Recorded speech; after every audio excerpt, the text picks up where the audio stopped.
دریافت فرمایا کہ جو سونا خواتین گھر میں استعمال کرتی ہیں کیا اس پہ بھی زکوٰۃ ہے؟ تو ہمارے نزدیک اس پہ بھی زکوٰۃ ہے۔ فقہا کا اختلاف ہے اگرچہ اس میں، لیکن وہ اختلاف ائمہ مجتہدین کا ہے۔ امام شافعی رحمۃ اللہ علیہ وغیرہ کے نزدیک وہ سونا جو خواتین گھر میں استعمال کرتی ہیں، سارا سال پہنے رکھتی ہیں، اس پہ زکوٰۃ نہیں ہے، کیونکہ وہ اسے شمار کرتے ہیں خواتین کی ضروریات میں سے، اور پھر ان کے اپنے اور بھی دلائل ہیں۔ لیکن حنفی فقہا کے نزدیک چونکہ اس سونے کی خرید و فروخت کی جا سکتی ہے، اس سے تجارت کی جا سکتی ہے، بہرحال وہ ایک قیمتی چیز ہے، وزن ہے اس کا، تو اس لیے اس پہ زکوٰۃ ہے۔ اور سونا یہ جو خواتین گھروں میں استعمال کرتی ہیں، حضور اقدس صلی اللہ علیہ وسلم نے خود اسی سونے کے متعلق ارشاد فرمایا تھا کہ اگر مجھے عورتوں کا خیال نہ ہوتا تو میں ان کے لیے بھی سونے کو حرام کر دیتا۔ مردوں کے لیے پہننا تو حرام ہے ہی، لیکن رسول اللہ صلی اللہ علیہ وسلم فرمایا اگر مجھے ان کا خیال نہ ہوتا تو میں اسے بھی حرام قرار دے دیتا، یعنی عورتوں کی زیبائش آرائش وہ اور چھوٹے ہلکے درجے کی چیزوں سے ہو سکتی ہے، تو سونے ہی کو کیوں آخر استعمال کرنا ہے؟ تو سونے سے چونکہ معیشت پہ بھی فرق پڑ جاتا ہے، اس لیے فقہا نے سونے پہ زکوٰۃ واجب لکھی ہے۔ دوسرا سوال یہ تحریر فرمایا ہے کہ اعمال کا وزن ہوگا تو کون کون سے اعمال زیادہ وزنی ہیں اور کون سے گناہ زیادہ بڑے اور سخت ہیں؟ سب سے پہلے تو یہ بات ذہن میں رہنی چاہیے کہ ہمارے نزدیک اہل السنہ کے نزدیک ہمارا یہ عقیدہ ہے کہ نیکیاں گناہوں کو دھو دیتی ہیں، لیکن اس کے برعکس نہیں ہوتا۔ اللہ تعالیٰ نے خود فرمایا کہ ان الحسنات، اور بلا شبہ لوگوں تمہاری نیکیاں یذہبن السیئات گناہوں کو دھو ڈالتی ہیں۔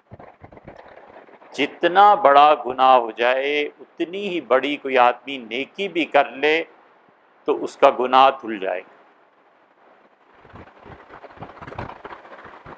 حضرت حمزہ رضی اللہ عنہ کی شہادت حضرت وحشی رضی اللہ عنہ کے ہاتھوں ہوئی، اگرچہ جب وحشی رضی اللہ عنہ نے اسلام قبول کر لیا تو ان کا یہ گناہ معاف ہو گیا، لیکن اس کے باوجود حضرت حمزہ رضی اللہ عنہ سے اتنی محبت تھی رسول اللہ صلی اللہ علیہ وسلم کو، کیونکہ حمزہ چچا بھی تھے اور رسول اللہ صلی اللہ علیہ وسلم کی اور ان کی عمر میں شاید 2 سال کا فرق رہا ہوگا یا 3 سال کا فرق، بس ایسے ہی تھا، اس لیے آپ کو شدید دکھ تھا۔ اور یہ واحد آدمی ایسے ہیں جن کو حضور صلی اللہ علیہ وسلم نے ان کی اسلام کی قبولیت کے بعد فرمایا کہ تمہارا اسلام تو ٹھیک ہے لیکن آپ میرے سامنے نہ آیا کریں، آپ آتے ہیں تو چچا یاد آ جاتے۔ زمانہ اسلام میں اللہ نے ان سے کتنا بڑا کام لیا، وہ یہ کہ مسلمہ کذاب کو بھی انہوں نے نہیں مارا۔ یہ اللہ کا اپنا ایک نظام ہے، اس لیے سب سے پہلی بات تو یہ یاد رکھنی چاہیے کہ ہمارے نزدیک کوئی آدمی نیکی کے کام کرے گا، جس درجے کا نیکی کا کام ہے اسی درجے کے گناہ مٹ جائیں گے، لیکن یہ نہیں ہو سکتا کہ گناہ کرے اور نیکی مٹ جائے۔ بس ایک آدمی نے شراب پی، اب شراب پینا سزا اس کی جو بھی ہے، اللہ کا معاملہ وہ الگ ہے، یہ ہم نہیں کہہ سکتے کہ اس کی شراب اس کی نماز کو ضائع کر دے گی، اس کی شراب اس کی کسی اور نیکی کو ضائع کر دے گی۔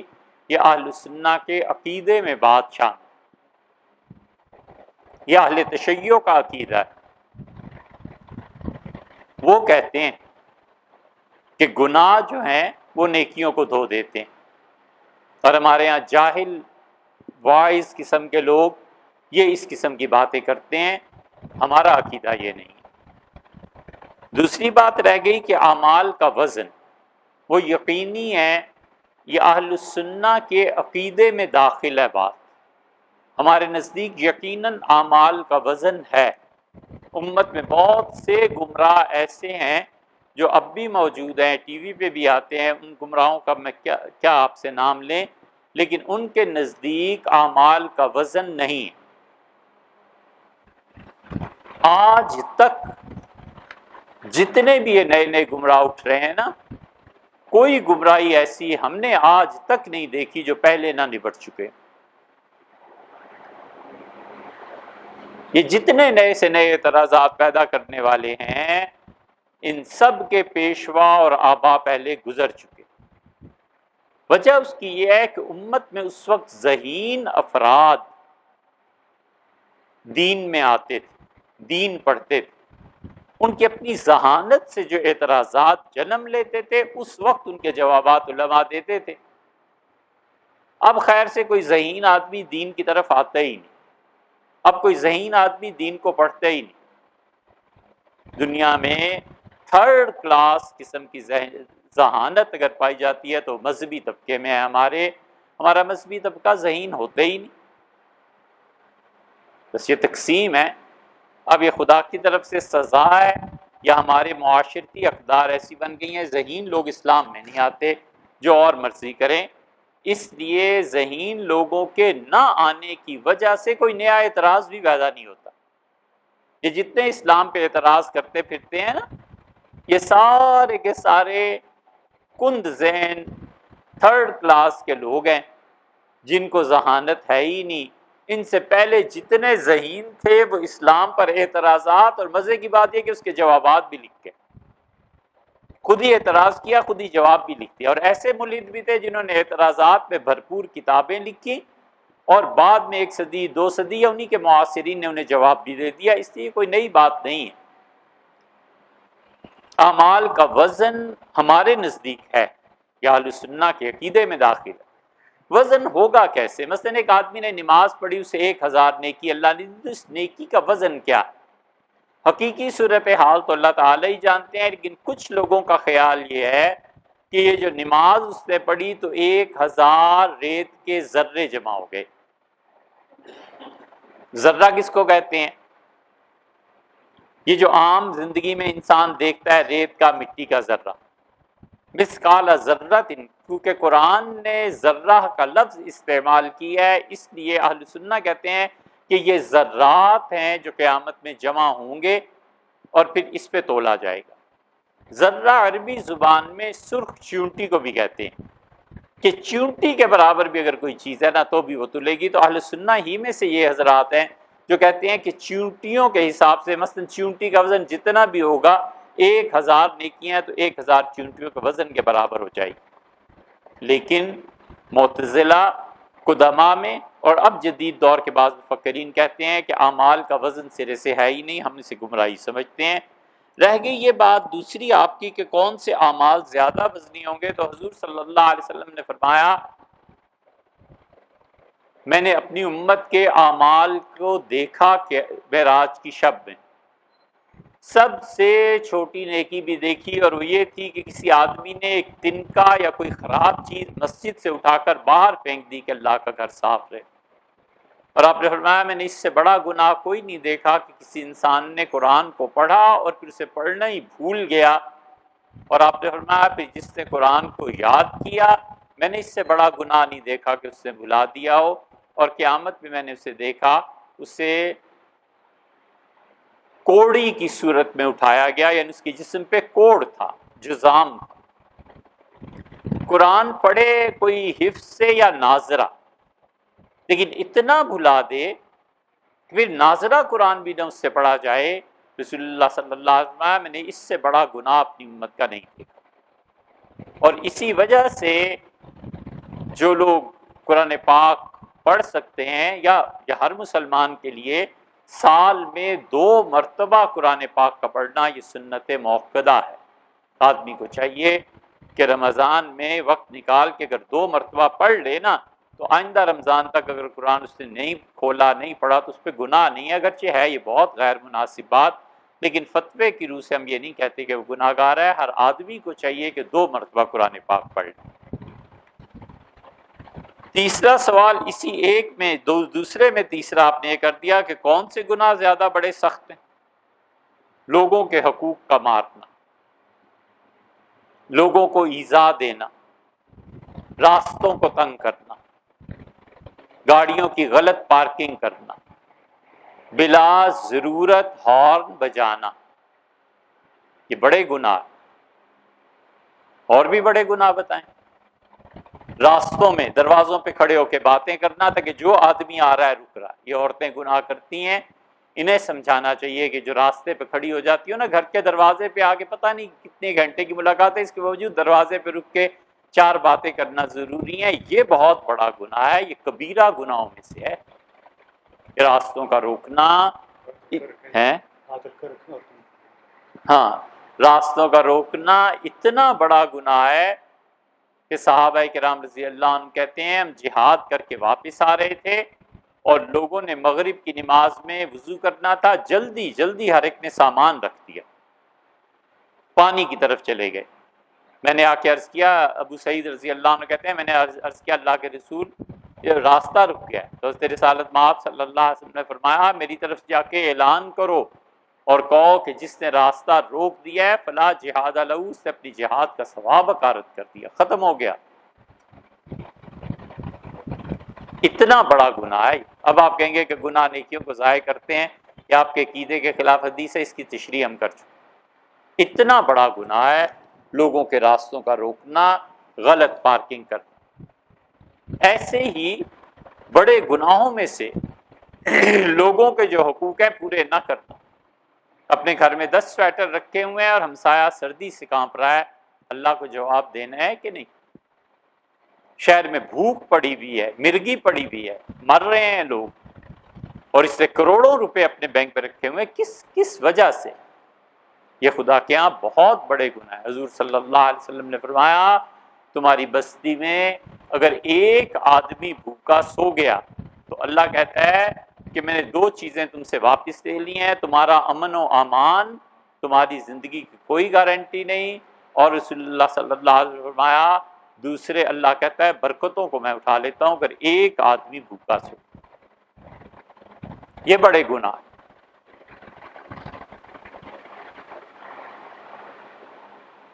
حضور صلی اللہ علیہ وسلم نے فرمایا جو کپڑا اس لیے پہنے تاکہ لوگوں کو دکھائے اور لوگوں کے دل میں تمنا پیدا کرے کہ کاش یار ہمیں بھی ایسا کپڑا ملتا، یہ بڑا گناہ ہے۔ فرمایا یہ کپڑے اسے جہنم میں لے جائیں۔ کوئی ایک گناہ ہے بڑا؟ بہت سے گناہ ہیں۔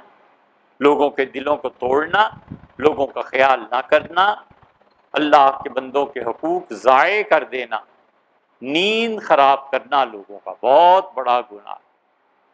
کچھ سمجھتے نہیں لوگ اس کو۔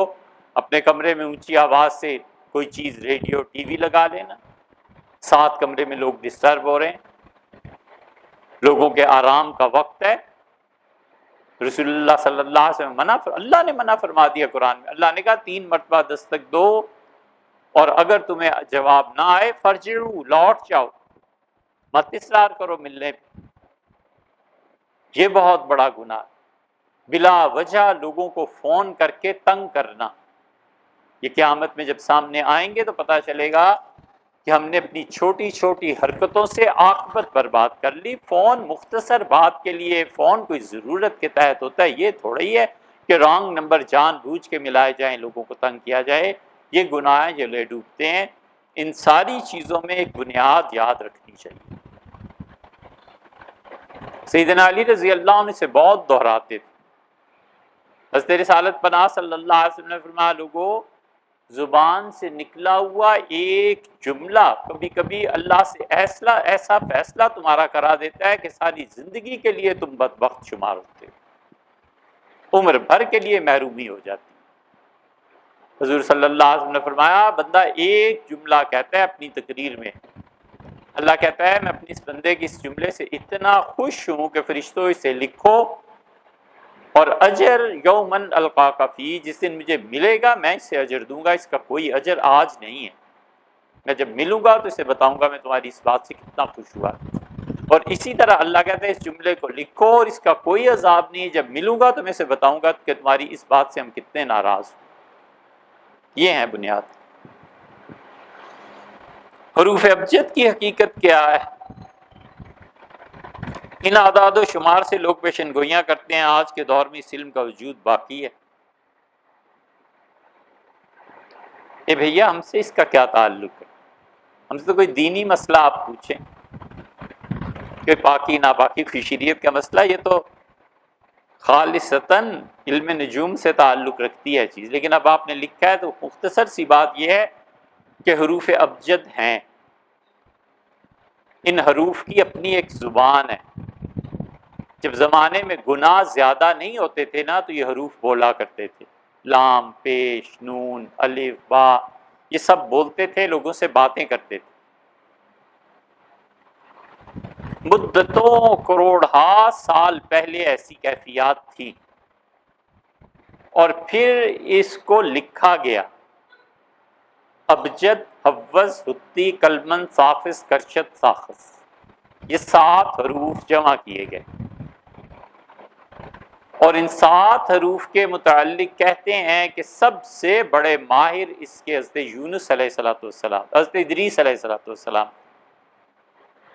حضرت ادریس علیہ السلام کے متعلق رسول اللہ صلی اللہ علیہ وسلم نے ایک جملہ کہا ہے، اس سے کچھ نہ کچھ اندازہ ہوتا ہے کہ اس کی کچھ حقیقت ہوگی۔ حضور صلی اللہ علیہ وسلم نے فرمایا ادریس علیہ السلام کے زمانے میں لوگ لائنز کھینچتے تھے، لکیریں کھینچتے تھے، اور آپ نے فرمایا جس کی لکیر ٹھیک کھینچ جاتی تھی وہ صحیح علم پا جاتا تھا، اور جس کی لائنز غلط ہوتی تھیں اسے علم نہیں ملتا تھا۔ تو کسی زمانے میں یہ علم رہا ہے، حضرت ادریس علیہ السلام کے زمانے میں بھی تھا۔ اس لیے یہودیوں میں یہ بات مشہور ہے جسے خود ہمارے علماء نے بھی نقل کیا ہے، کچھ نے مانا ہے کچھ نے نہیں مانا، کچھ نے یہودی روایت کہہ کے چھوڑ دیا، نہ مانے تو کوئی حرج نہیں، کہ وہ کہتے ہیں حضرت ادریس علیہ السلام اس طرح کے حساب کرتے تھے، اور اس زمانے میں لوگ آسمانوں پر جایا کرتے تھے۔ حضرت آدم علیہ السلام کے آنے کے بعد لوگوں کو پھر آزادی ہو گئی تھی کہ وہ جنت کو دیکھ کر دنیا میں آئیں، تو جنت میں لوگ جایا کرتے تھے۔ جنات تو اب تک جاتے رہے ہیں، یہ تو حضور اقدس صلی اللہ علیہ وسلم کو جب نبوت ملی ہے نا تو جنات کا جانا اوپر اس وقت بند ہوا ہے، اسی لیے انہوں نے کانفرنس بلائی اور انہوں نے کہا کائنات میں کیا ایسی تبدیلی آئی ہے کہ اب ہم اوپر جاتے ہیں تو پتھر پڑتے ہیں۔ یہ جو تبدیلی آئی تھی اس کی وجہ سے پھر جنات زمین پہ پھرے۔ 26ویں پارے میں اس کا ذکر ہے، اللہ تعالیٰ فرماتے ہیں کہ وہ جنات ڈھونڈ رہے تھے اس تبدیلی کو، اور انہوں نے ٹھیک رسول اللہ صلی اللہ علیہ وسلم کے پیچھے نماز پڑھی جس دن آپ طائف سے واپس آئے۔ طائف میں آپ کے ساتھ بڑا تشدد اور ظلم کیا گیا، اللہ نے تسلی دی، اللہ نے کہا آپ کی بات انسانوں نے نہیں نہ مانی، کوئی پرواہ نہیں، ہم جنات پوری قوم دے دیتے ہیں آپ کی بات مانیں گے۔ صبح آپ نے فجر کی نماز پڑھائی، اور اس فجر کی نماز میں قرآن کہتا ہے کہ پیچھے جنات کھڑے ہوئے آ کے، اور انہوں نے نماز پڑھی اور سلام پھیرنے کے بعد انہوں نے کہا کہ یہ ہے وہ تبدیلی جو دنیا میں آئی ہے، اور رسول اللہ صلی اللہ علیہ وسلم کے ہاتھ پہ انہوں نے اسلام کو قبول کیا۔ یہ طائف کی صبح کا واقعہ۔ تو جنات بھی جاتے تھے، ادریس علیہ السلام ایک بار تشریف لے گئے اور وہیں ان کی روح نکال لی گئی، 4تھے آسمان پہ تھے۔ اس لیے قرآن جو کہتا ہے نا وَرَفَعْنَاهُ مَكَانًا عَلِيًّا، اور ہم نے ادریس کو بڑے بلند مقام پر اٹھا لیا، تو اس کی ایک تفسیر یہ بھی کی گئی ہے کہ جب وہ 4تھے آسمان پہ پہنچے تھے تو ان کی روح نکال دی گئی تھی۔ اس سے پہلے کا جو زمانہ تھا یہ حروف لوگوں سے باتیں کرتے تھے۔ ان اعداد و شمار سے جو علم وابستہ ہے، علم نجوم، وہ اب بھی ہے، وہ پچھلے زمانوں میں بھی تھا، اس کا انکار نہیں کیا جا سکتا۔ ہندوؤں میں یہ علوم آئے، انبیاء علیہ السلام جو ان کے ہاں تھے ان کے واسطے سے، پھر یہ علم مسلمانوں نے سیکھا، اور مسلمانوں کے ہاں یہ علم آیا ہے یونان سے، اور یونانی علوم جو مسلمانوں میں منتقل ہوئے ہیں وہ ہوئے ہیں افلاطون سے، اور افلاطون بہت بڑا آدمی تھا۔ افلاطون کے کیا کہنے، شاید دنیا اور تحقیق کرے تو کبھی یہ ثبوت ملے کہ یہ لوگ انبیاء علیہ الصلوۃ والسلام کے درجات پر فائز تھے، شاید کبھی تحقیق سے یہ بات سامنے آئے۔ اتنا بڑا آدمی تھا افلاطون کہ افلاطون کے بعد دنیا میں جتنا فلسفہ ہے، کہتے ہیں سارے کا سارا یا افلاطون کی تردید میں ہے یا اس کی حمایت میں۔ پھر ارسطو آیا۔ افلاطون میں عذاب یہ تھا کہ نہایت نازک مزاج تھا، بادشاہ تھا، شہزادہ تھا، نزاکت مزاج کی اسے بہت مرتبہ آڑے بھی آئی۔ یونان میں اس نے علم حاصل کیا، پھر اسے کہا گیا مصر جاؤ، مصر میں ہے اصل علوم، پھر وہ مصر گیا، مصر والے ان علوم کے ماہر تھے۔ پھر وہ مصر سے ہندوستان آیا، براہمنوں سے ملا، یہاں اس سے تعلیم حاصل کی، پھر وہ گیا ہے یونان، پھر اس کا استاد سقراط کے تو خیر کیا کہنے، سقراط وہ زہر پی گیا مگر جھوٹ نہیں بولا۔ وہ اتنا بڑا آدمی تھا کہ آخری رات جو اس کی زندگی کی جیل خانے میں تھی، اس کے شاگرد ساری چیزیں لے آئے، کشتیاں بھی اور سب کچھ بھی، اور جیل توڑ کے اسے لے کے چلے جاتے۔ اسے کہا ساری زندگی تمہیں سچائی کی تعلیم دیتا رہا ہوں، اور اپنے پہ جب وقت آیا ہے تو اب دھوکہ حکومت کو دوں، میں نہیں دھوکہ دیتا، مر جاؤں گا لیکن غلط نہیں چلوں۔ فیثاغورس یہ اس صف کے آدمی تھے، بڑے بڑے لوگ تھے، انہوں نے بھی ان علوم پر بحث کی ہے۔ آج کے دور میں اس علم کا وجود باقی ہے یا نہیں؟ آج کے دور میں بہت کم رہ گیا، ہندوؤں کے ہاں ہے۔ ہمارے ایک ہندو استاد تھے، انہیں بہت آتا تھا، انہوں نے بہت اس علم میں مہارت حاصل کر رکھی تھی۔ برہمنوں میں ہے، ہم ایک مندر میں گئے تھے ہندوستان، تو وہ براہمن پنڈت ایسے تپا ہوا تھا، اس کا جسم دیکھ کے اندازہ ہوتا تھا کہ اس نے اپنے آپ کو کتنے مجاہدات سے گزارا ہو۔ سیدنا عمر رضی اللہ عنہ کی بات یاد آتی تھی، جب بیت المقدس تشریف لے گئے تھے تو ایک عیسائی عورت نے پانی پیش کیا، تو سیدنا عمر رضی اللہ عنہ اس عیسائی بوڑھی عورت کو دیکھ کے جھاڑو پھیر رہی تھی، اس سے پانی دیا تو رو پڑے، پھر چلے گئے۔ کسی نے کہا حضرت روئے کیوں ہیں؟ فرمایا اس عورت کو دیکھ کے کہ بیچاری نے ساری زندگی کس مشقت میں گزاری ہے اور کتنی سوکھ کے کانٹا ہو گئی ہے، اور پھر ہوگا کیا اس کفر کا؟ اللہ کہتا ہے تسلا نارن حامیہ، جو خدا کو نہیں مانتے تھے انہیں ہم جہنم کی تپتی ہوئی آگ پہ چڑھا دیں۔ ماتے میں اس انجام کو سوچ کے رو پڑ۔ تو پنڈت تھا، اسے بہت علم آتا تھا، کمال کی بات اس نے کی۔ ہم نے کہا، اسے کہا اللہ تعالیٰ کے متعلق بات چیت جب ہوئی تو ہم نے کہا آپ کیا کہتے ہیں؟ اسے کہا اللہ کے لیے کوئی حد تھوڑا ہی ہے، اللہ جیسی کوئی چیز تھوڑا ہی ہے۔ اس کا اللہ زمان و مکان سے ماورا، یہ جو اس نے بات کی نا، قرآن کہتا ہے لیس کمثلہ شیء، اللہ جیسی کوئی چیز نہیں۔ یہ ساری کی ساری چیز یورپ میں مسلمانوں کے ذریعے گئی، اور علم نجوم جب یورپ میں منتقل ہوا ہے بس کافی ہے۔ یہ ساری چیزیں ہیں، آپ اسے پڑھ سکتے ہیں، لیکن آج تک ہمیں کوئی ایسا آدمی ملا نہیں جس علم کا ماہر ہو۔ حضرت شاہ ولی اللہ صاحب رحمۃ اللہ علیہ کو آتا تھا، حجت اللہ البالغہ آدمی سمجھ نہیں سکتا جب تک علم نجوم کو نہ پڑھا۔ شاہ عبدالعزیز صاحب محدث دہلوی رحمۃ اللہ علیہ کو آتا تھا، مولانا قاسم نانوتوی رحمۃ اللہ علیہ کو آتی تھی یہ چیزیں۔ حضرت نے جو کتابیں لکھی ہیں، بعض جگہ پہ جو فکرے لکھے ہیں، لکھی کوئی نہیں سکتا جب تک کہ اسے یہ علم نہ آتا ہو۔ چھوڑو یار۔ قبر پر درخت لگانے سے قبر والے کو اس کا ثواب پہنچتا ہے؟ کیا درخت کی چھاؤں قبر والے کے لیے ٹھنڈک کا باعث بنتی ہے؟ اور کیا درخت کی جڑیں قبر والے کو تنگ کر سکتی ہیں؟ یہ نمبر ایک ہی آپ دیتے ہیں اور اس کے بعد 4 5 سوالات اس ایک نمبر میں ہیں، یہ بھی صحیح ہے۔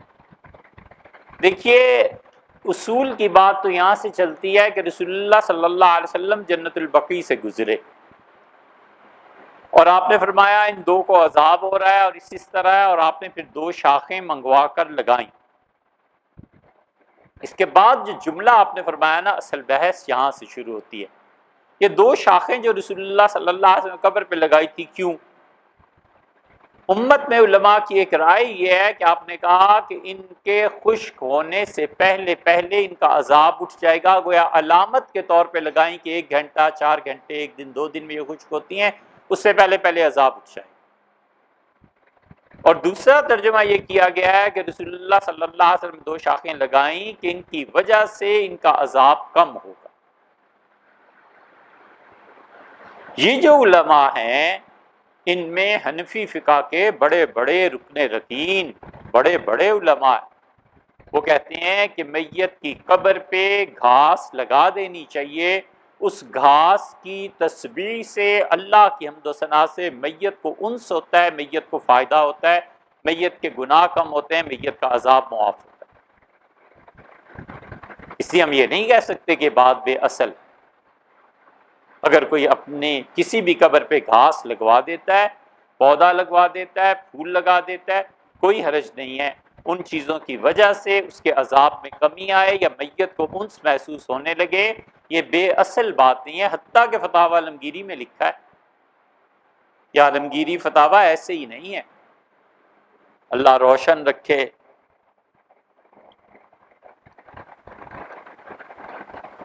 سلطان اورنگزیب عالمگیر رحمۃ اللہ علیہ کی قبر کو شہزادے تھے، جب بادشاہ بنے تو اپنی بادشاہت کے آغاز میں انہوں نے قانون پہ کام کیا، اور یہ قانون پہ سب سے بڑا کام ہے جو اب تک امت نے، یعنی متاخرین آخری لوگوں نے کیا۔ اس کے بعد بھی اگرچہ بڑی کتابیں لکھی گئی ہیں، لیکن بادشاہوں کی طرف سے آخری تحفہ ہے۔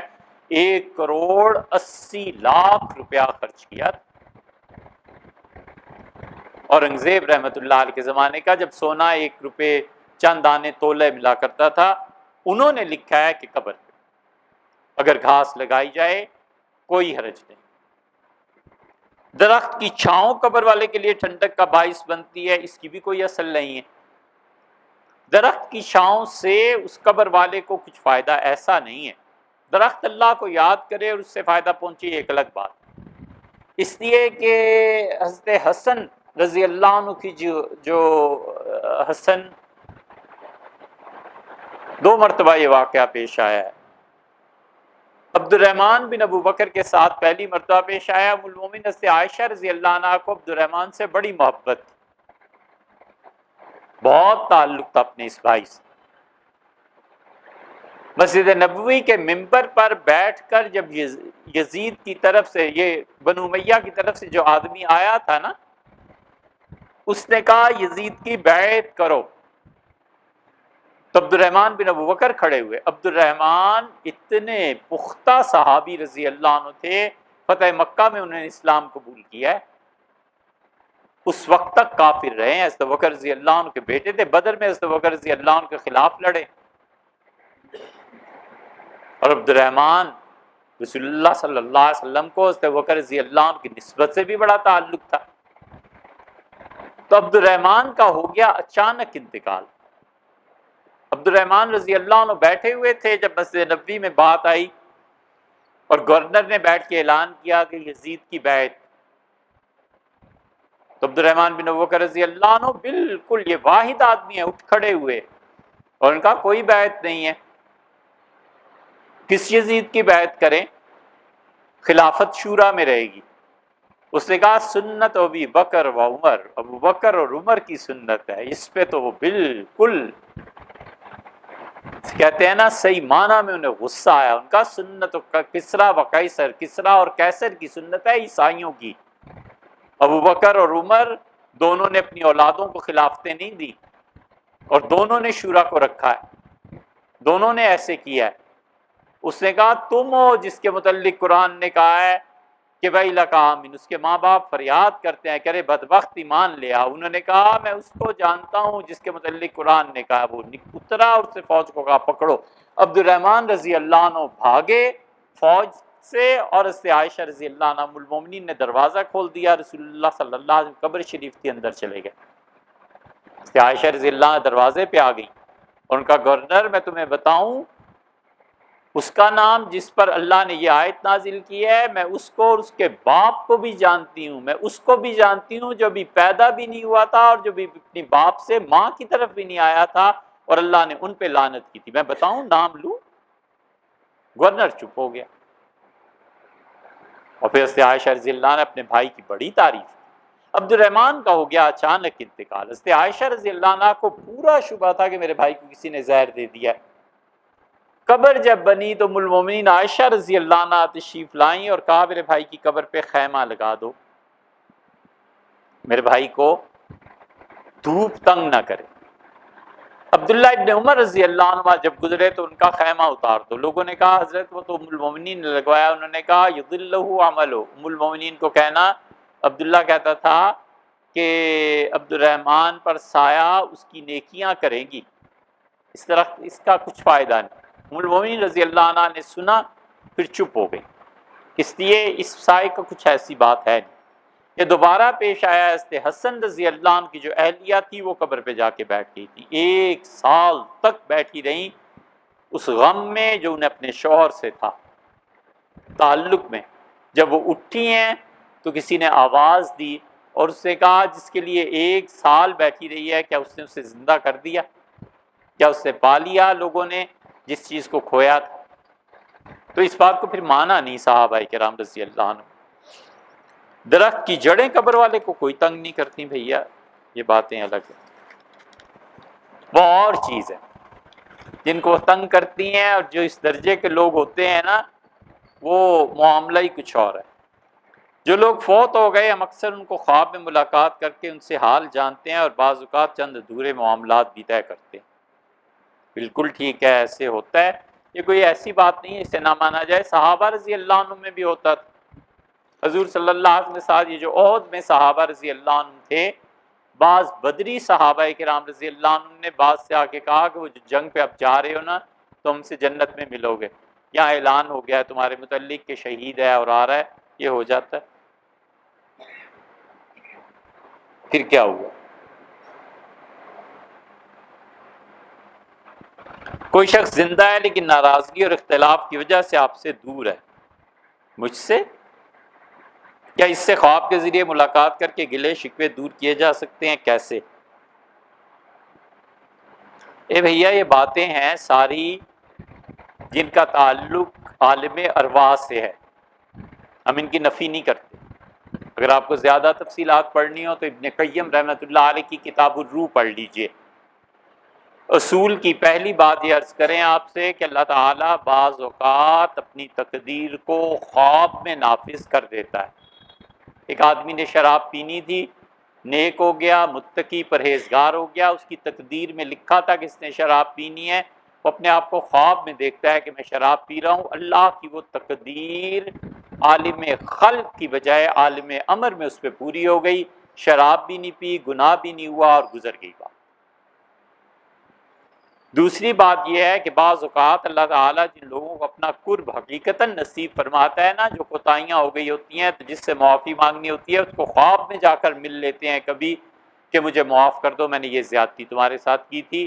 یہ اللہ کو منظور ہوتا ہے کہ اس شخص کو بتائے کہ تم میرے اتنے اچھے بندے ہو کہ میں نے تمہاری روح کو ایسا پاک کیا ہے کہ عالم ارواح کا عکس تم پر پڑتا ہے، اور اس کی طرف معافی ہو جائے تاکہ اللہ اسے بھی اپنے قرب سے نوازے۔ لیکن یہ باتیں عام لوگوں کی نہیں ہیں، یہ بہت بہت گہری چیزیں۔ اب کیسے آدمی جا سکتا ہے خواب میں اور کیسے کر سکتا ہے؟ یہ ہو جاتا ہے۔ خودکشی روح کو اپنے مقررہ وقت سے پہلے جسم سے نکلنے میں مجبور کر دیتی ہے، اس کی روح کس حال میں ہوگی اور ایصال ثواب کیا جائے؟ خودکشی کبیرہ گناہ ہے نا، اس سے زیادہ تو کچھ نہیں ہے۔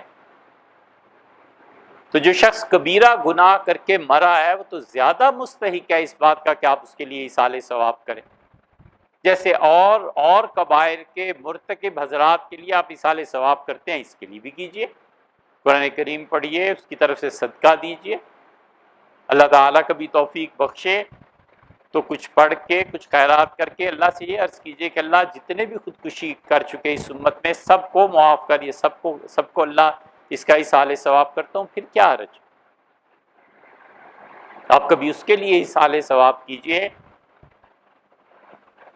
جس کو جہنم میں نکلنے کے لیے صرف آپ ہی کی ایک نیکی درکار ہو. آپ نے کبھی سوچا ہے؟ اس کو اصالِ ثواب کیجئے.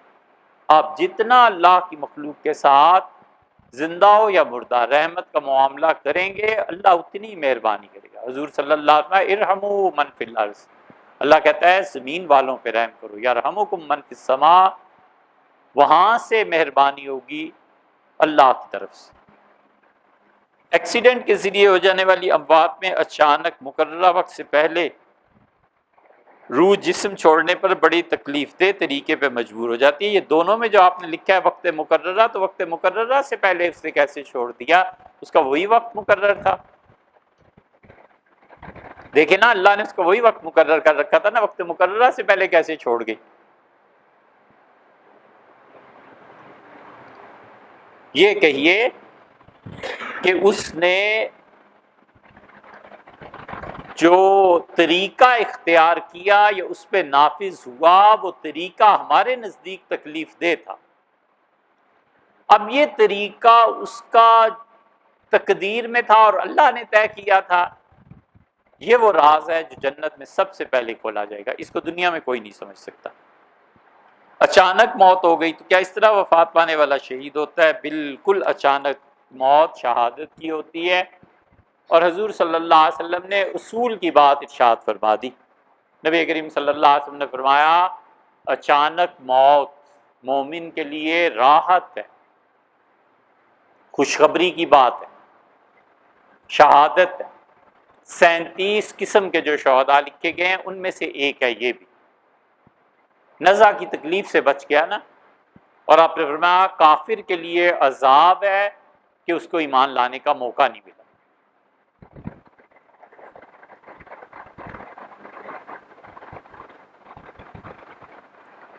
عرش کا مطلب ہے چارپائی، عرش کا مطلب ہے پلنگ.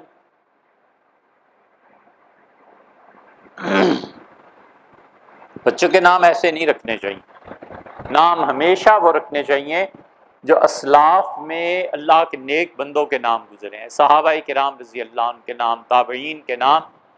بچے اور بچیوں کے ایسے نام نہیں رکھنے چاہیے، اس لیے کہ ان ناموں میں بہت سے ایسے ہوتے ہیں جن کے صحیح معنی ہی نہیں ہوتے.